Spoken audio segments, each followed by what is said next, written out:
তারা সব সময় ভয়ে থাকে দুইটা জিনিসের। কয়টা? এক নাম্বার, তারা যে অপরাধ তারা করে বেড়ায় সে অপরাধ যদি কেউ ফাঁস করে দেয়। অপরাধীরা এক নাম্বার যে ভয়ে থাকে সেটা হচ্ছে তারা ভয় করে আমার অপরাধ যদি পাশ হয়ে যায়। ঠিক কিনা? আপনি এটা ব্যক্তিগত জীবনে দেখবেন, যে যে অপরাধ করুক তার ব্যক্তিগত জীবনে সে সব সময় ভয় করে আমার অপরাধ না যদি মানুষের সামনে প্রকাশ পেয়ে যায়। দুই নাম্বার আফসোস তার থেকে যায় যখন দুনিয়ার হায়াতের সফর শেষ হয়ে যায়।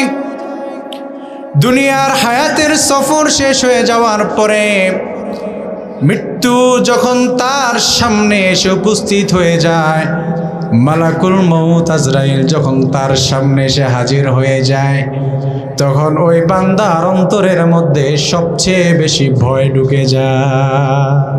মৃত্যুকে ওই বান্দা ভয় করে, আর তার গুনাহ প্রকাশ পেয়ে যায় কিনা এটা নিয়ে সে বেশি ভয় করে।